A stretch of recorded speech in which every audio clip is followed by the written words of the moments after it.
হচ্ছে AGT live 24/7। ये है AGT Live 24/7। This is AGT Live 24/7।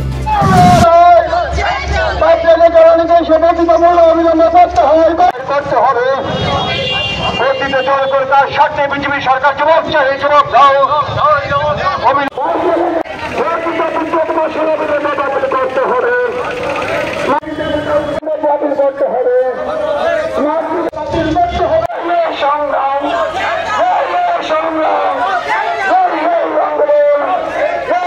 জনবিরোধী নীতির সমূহ অবিলম্বে প্রত্যাহার করতে হবে, প্রত্যাহার করতে হবে। স্মার্ট মিটার বসানোর নামে জনবদ্ধ হবে, অবিলম্বে প্রত্যাহার করতে হবে। অবিলম্বে সংগ্রাম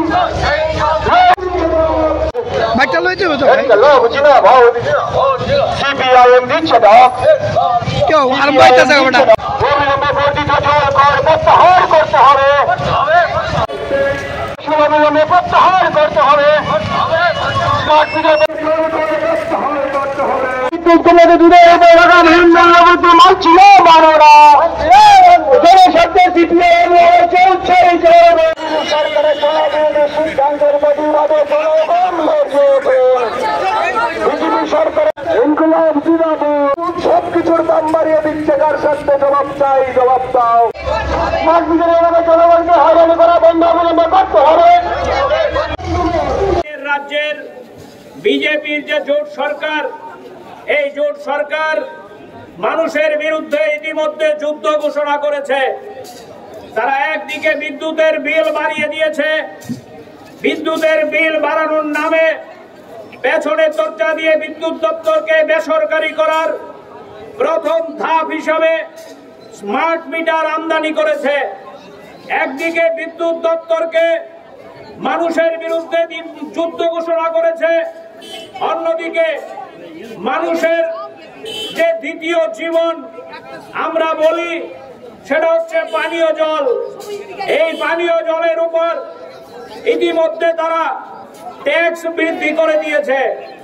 এখানেই তারা ক্ষান্ত থাকেনি, আমাদের রাজ্যের শিশুদের এবং বিশেষ করে বয়স্ক মানুষের প্রতিদিন যে পুষ্টি যোগায় দুধ, আমাদের বামফ্রন্ট সরকারের তৈরি করা গোমতী ডায়েরি, এই গোমতী দুধ সেখানে পেছনের দরজা দিয়ে বৃদ্ধি করে দিয়েছে। শুধু এখানেই ক্ষান্ত নয়, নানান কায়দায় মানুষের পকেট কাটার উদ্যোগ গ্রহণ করেছে। আপনারা দেখেছেন খবরের কাগজে, আমাদের রাজ্যে একটা দপ্তর আছে ওজন ও পরিমাপ দপ্তর। এই ওজন ও পরিমাপ দপ্তরের মধ্যে আমাদের যারা ছোট ক্ষুদ্র ব্যবসায়ী, বড় ব্যবসায়ী থেকে শুরু করে সবাইকে বৎসরে একবার দাঁড়িপাল্লা, বাটখারা এগুলিকে রিনিউ করতে হয়, নবীকরণ করতে হয়। আমাদের রাজ্যের সরকার একটা নোটিশের মধ্য দিয়ে এই রিনিউ লাইসেন্স ফ্রি দ্বিগুণের বেশি বৃদ্ধি করে দিয়েছেন। আমরা জিজ্ঞেস করতে চাই, এটার নাম কি সবকা সাথ সবকা বিকাশের সরকার? এটার নাম কি ডাবল ইঞ্জিনের সরকার? এটার নাম কি জনগণের সরকার? এই সরকারের নাম কি ওই যারা নির্বাচনের আগে স্লোগান দিয়েছিল ভিশন ডকুমেন্টের মধ্য দিয়ে গরিব মানুষের পাশে দাঁড়াবে, তারা আজকে গরিব মানুষের বিরুদ্ধে যুদ্ধ ঘোষণা করেছে। আপনারা লক্ষ্য করেছেন, এখানে আমাদের পার্টির কেন্দ্রীয় কমিটির সদস্য, রাজ্যের প্রাক্তন বিদ্যুৎ মন্ত্রী মানিক দে আছেন, আপনাদের কাছে বিস্তারিত বলবেন। আমরা CPIM জনস্বার্থে বিভিন্ন সময় রাস্তায় নামিয়ে রাজ্যের মানুষ জানেন, যে আমরা CPIM অযথা মানুষকে হয়রানি করি না, মিছিল করে, মিটিং করে, রাস্তা অবরোধে আমরা বিশ্বাস করি না, হিংসাত্মক আন্দোলনে আমরা বিশ্বাস করি না। জনগণের স্বার্থ সম্বলিত বিভিন্ন দাবি নিয়ে লড়াই আন্দোলন করার জন্যই আমরা রাস্তায় নামি। আপনাদের মনে থাকবে, আজকের থেকে 2 বছর, 2.5 বছর আগে ওই আগরতলার ভুতুরিয়ার সামনে বিদ্যুৎ দপ্তরের যে হেডকোয়ার্টার, এই হেডকোয়ার্টারে এই মানিকদেরকে সাথে নিয়ে আমরা বিক্ষোভে বসেছিলাম। আমরা সেদিন স্লোগান তুলেছিলাম, রাজ্যের বিদ্যুৎ দপ্তরকে বেসরকারি হাতে আস্তে আস্তে করে তুলে দেওয়া যাবে না। ওই সেদিন আপনারা জানেন আমাদের রাজ্যের মধ্যে ওই ফিটকুর মতো, ওই সাই কোম্পানির মতো কতগুলো বেসরকারি কোম্পানিকে ডেকে বিদ্যুৎ পরিষেবার দায়িত্ব দিয়েছিল। 2 বছর অতিক্রান্ত হয়নি। আমরা সেদিন সন্দেহ প্রকাশ করেছিলাম এই প্রাইভেটের হাতে বিদ্যুৎ দেওয়া মানে রাজ্যের সর্বনাশ ডেকে আনা। 2 বছরের মাথায় আজকে প্রমাণিত এই প্রাইভেট কোম্পানিগুলো আমাদের রাজ্যের গ্রাহকদের পকেট কেটে কোটি কোটি টাকা নিয়ে রাজ্য ছেড়ে পালিয়েছে। ওই যারা রাজ্য ছেড়ে পালিয়েছে তাদেরকে গ্রেপ্তার করার দায়িত্ব আমাদের রাজ্য সরকারের বিদ্যুৎ দপ্তরের। কিন্তু আমরা লক্ষ্য করছি আমাদের রাজ্যের বিদ্যুৎ মন্ত্রী এই বেসরকারি কোম্পানিগুলো নিয়ে কোনো কথা বলছে না। যারা আমাদের টাকা চুরি করে পালিয়ে গেল, যারা গ্রাহকদের টাকা নিয়ে ছিনিমিনি করলো, এই প্রাইভেট কোম্পানিগুলো বহাল তবিয়তে গিয়ে আরেক রাজ্যে ব্যবসা খুলে বসেছে, আমাদের রাজ্যের টাকা নিয়ে পালিয়েছে। আর আমাদের রাজ্যের গ্রাহকদের যারা বিল দেয় রীতিমতো গরিব মানুষ, তাদের পকেট কাটার জন্য বিদ্যুৎ মাসুল বাড়িয়ে দিয়েছে। স্মার্ট মিটারের নামে পেছনের দরজা দিয়ে টাকা আদায় করার আমদানির ফন্দি খুঁজছে। আমরা প্রশ্ন ছুড়ে দিতে চাই, যারা এই স্মার্ট মিটার লাগানোর দায়িত্ব নিয়েছে তারা কারা? তাদের পেছনে সরকারের কোন শিলমোহর আছে? এই বেসরকারি কোম্পানির হাতে এই স্মার্ট মিটার ছেড়ে দিয়েছে। স্মার্ট মিটার নিয়ে প্রতিদিন খবরের কাগজে অজস্র খবর বেরোচ্ছে, কিন্তু এই খবর নিয়ে ইনকোয়ারি না করে উল্টে গ্রাহকদের বিরুদ্ধে অভিযোগ এনে তাদেরকে কাঠগড়ায় দাঁড় করানোর চেষ্টা হচ্ছে। আপনারা যারা সোশ্যাল মিডিয়া ফলো করেন তারা দেখবেন আমাদের রাজ্যের গরিব মানুষ প্রতিদিন এই স্মার্ট মিটারের বিরুদ্ধে যুদ্ধ ঘোষণা করছে। তারা বলছে আমাদের মাথার উপর ঘর নেই থাকার, আমাদের স্মার্ট ঘরের ব্যবস্থা করে দিন। কেউ বলছে আমার কাজের বন্দোবস্ত নেই, আমাকে কাজের বন্দোবস্ত করে দিন। কেউ বলছে আমার রেগার কাজ নেই, আমাকে রেগার কাজের ব্যবস্থা করে দিন। কেউ বলছে আমার এলাকায় ট্রান্সফরমার 1 বছর হয়েছে নষ্ট, ঠিক করছে না, আমার ট্রান্সফরমার ঠিক করে দিন। কিন্তু রাজ্যের বিদ্যুৎ মন্ত্রী এ নিয়ে একটা কথা বলছে না। আজকেও খবরের কাগজে দেখবেন, বড় বড় খবরের কাগজগুলো শিরোনাম করেছে আমাদের রাজ্যের বিদ্যুৎ দপ্তরে দেনার দায়ে ডুবে গেছে, দেনার দায়ে ঋণগ্রস্ত আমাদের বিদ্যুৎ নিগম। মালিকদের বলবেন আমাদের রাজ্যের বিদ্যুৎ মন্ত্রী ছিল, আমাদের রাজ্যের বিদ্যুৎ দপ্তরকে গর্বের জায়গায় নিয়ে গিয়েছিল। পালাটানা বিদ্যুৎ, মনোরচক বিদ্যুৎ প্রকল্প, ওই আমাদের বরমুরার বিদ্যুৎ প্রকল্প থেকে আমরা উদ্বৃত্ত বিদ্যুৎ রোজগার করে দেশের বাইরে বিদ্যুৎ বিক্রি করে আমাদের ফান্ড তৈরি হয়েছিল।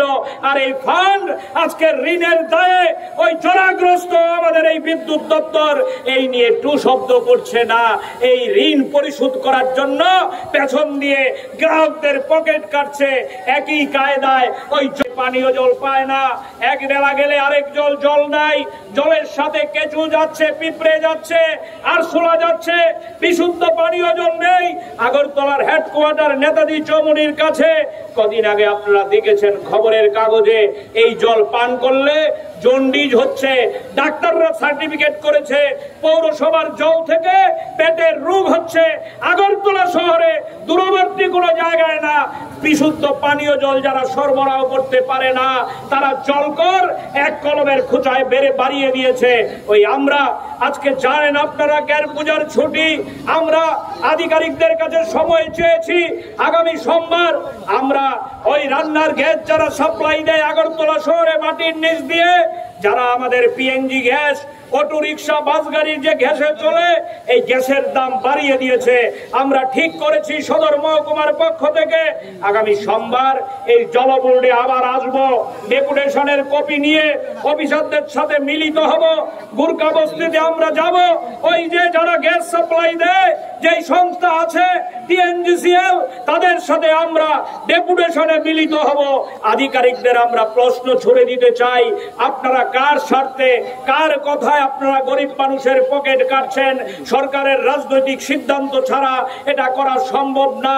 আপনাদেরকে সর্বশেষ আমি সতর্ক করে দিতে চাই বন্ধু, আমাদের রাজ্যের যে শাসক গোষ্ঠী বিজেপি, আমাদের রাজ্যের শাসক গোষ্ঠী যে তীব্রমাথা, তারা নীতিগতভাবে দিল্লিতে বসে সিদ্ধান্ত করে বিজেপি সরকারের হাত দিয়ে মানুষের স্বার্থে কোনো সিদ্ধান্ত বের হতে পারে না।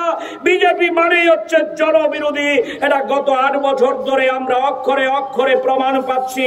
তাই আপনাদের কাছে আহ্বান করতে চাই, এই শাসক গোষ্ঠীর শাসক যারা বিজেপি দল, এই বিজেপি দলকে জনবিচ্ছিন্ন না করে, বিজেপি দলকে কোণঠাসা না করে জনস্বার্থের লড়াই আমরা সফল করতে পারবো না।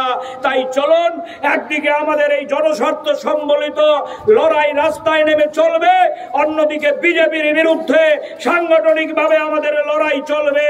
যারা আমাদের কথা বলতে দেয় না, যারা আমাদের লড়াই করতে দেয় না, যারা রাস্তায় নামলে চোখ রাঙায়, তাদের বিরুদ্ধেও পাড়ায় পাড়ায় আপনারা লড়াই তৈরি করবেন, আন্দোলন তৈরি করবেন। একদিকে বিজেপিকে কোণঠাসা করা, বিজেপিকে জনবিচ্ছিন্ন করা, আরেকদিকে আমাদের জনস্বার্থের লড়াই। এই দুইয়ের মধ্য দিয়ে আমরা সিপিআইএম মানুষের পাশে থাকতে চাই, জনগণের পাশে থাকতে চাই। আপনারা আমাদের সাথে থাকবেন, আপনারা আমাদের লড়াইয়ের সাথী হবেন, এই আহ্বান আপনাদের কাছে রেখে আগামীর লড়াইও আপনারা আমাদের সাথে থাকবেন এই প্রত্যাশা করে আমার কথা বলা শেষ করছে। ইনকিলাব জিন্দাবাদ, সিপিআইএম জিন্দাবাদ। পানীয় জল পায় না, এক বেলা গেলে আরেক জল নাই, জলের সাথে কেঁচু যাচ্ছে, পিঁপড়ে যাচ্ছে, আরশোলা যাচ্ছে, বিশুদ্ধ পানীয় জল নেই। আগরতলার হেডকোয়ার্টার নেতাজি চৌমুহনীর কাছে কদিন আগে আপনারা দেখেছেন খবরের কাগজে, এই জল পান করলে জন্ডিস হচ্ছে। ডাক্তাররা সার্টিফিকেট করেছে পৌরসভার জল থেকে পেটের রোগ হচ্ছে। আগরতলা শহরে দূরবর্তী কোনো জায়গায় না, বিশুদ্ধ পানীয় জল যারা সরবরাহ করতে পারে না, তারা জলকর এক কলমের খোঁচায় বাড়িয়ে দিয়েছে। ওই আমরা আজকে জানেন আপনারা গ্যার পূজার ছুটি, আমরা আধিকারিকদের কাছে সময় চেয়েছি। আগামী সোমবার আমরা ওই রান্নার গ্যাস যারা সাপ্লাই দেয় আগরতলা শহরে মাটির নিচ দিয়ে, যারা আমাদের পিএনজি গ্যাস, অটো রিক্সা, বাস গাড়ির যে গ্যাসে চলে, এই গ্যাসের দাম বাড়িয়ে দিয়েছে। আমরা ঠিক করেছি সদর মহকুমার পক্ষ থেকে আগামী সোমবার এই জল বোর্ডে আবার আসবো, ডেপুটেশনের কপি নিয়ে অফিসারদের সাথে মিলিত হব। গুরকা বস্তিতে আমরা যাব, ওই যে যারা গ্যাস সাপ্লাই দেয় যেই সংস্থা আছে টিএনজিসিএল, তাদের সাথে আমরা ডেপুটেশনে মিলিত হব। আধিকারিকদের আমরা প্রশ্ন ছুড়ে দিতে চাই, আপনারা কার স্বার্থে, কার কথায় আপনারা গরিব মানুষের পকেট কাটছেন? সরকারের রাজনৈতিক সিদ্ধান্ত ছাড়া এটা করা সম্ভব না। আপনাদেরকে সর্বশেষ আমি সতর্ক করে দিতে চাই বন্ধু, আমাদের রাজ্যের যে শাসক গোষ্ঠী বিজেপি, আমাদের রাজ্যের শাসক গোষ্ঠী যে তীব্রমাথা, তারা নীতিগতভাবে দিল্লিতে বসে সিদ্ধান্ত করে বিজেপি সরকারের হাত দিয়ে মানুষের স্বার্থে কোনো সিদ্ধান্ত বের হতে পারে না। বিজেপি মানেই হচ্ছে জনবিরোধী। এটা গত 8 বছর ধরে আমরা অক্ষরে অক্ষরে প্রমাণ পাচ্ছি। তাই আপনাদের কাছে আহ্বান করতে চাই, এই শাসক গোষ্ঠীর শাসক যারা বিজেপি দল, এই বিজেপি দলকে জনবিচ্ছিন্ন না করে, বিজেপি দলকে কোণঠাসা না করে জনস্বার্থের লড়াই আমরা সফল করতে পারবো না। তাই চলুন, একদিকে আমাদের এই জনস্বার্থ সম্বলিত লড়াই রাস্তায় নেমে চলবে, অন্যদিকে বিজেপির বিরুদ্ধে সাংগঠনিকভাবে আমাদের লড়াই চলবে। যারা আমাদের কথা বলতে দেয় না, যারা আমাদের লড়াই করতে দেয় না, যারা রাস্তায় নামলে চোখ রাঙায়, তাদের বিরুদ্ধেও পাড়ায় পাড়ায় আপনারা লড়াই তৈরি করবেন, আন্দোলন তৈরি করবেন। একদিকে বিজেপিকে কোণঠাসা করা, বিজেপিকে জনবিচ্ছিন্ন করা, আরেকদিকে আমাদের জনস্বার্থের লড়াই। এই দুইয়ের মধ্য দিয়ে আমরা সিপিআইএম মানুষের পাশে থাকতে চাই, জনগণের পাশে থাকতে চাই। আপনারা আমাদের সাথে থাকবেন, আপনারা আমাদের লড়াইয়ের সাথী হবেন, এই আহ্বান আপনাদের কাছে রেখে আগামীর লড়াইও আপনারা আমাদের সাথে থাকবেন এই প্রত্যাশা করে আমার কথা বলা শেষ করছে। ইনকিলাব জিন্দাবাদ, সিপিআইএম জিন্দাবাদ।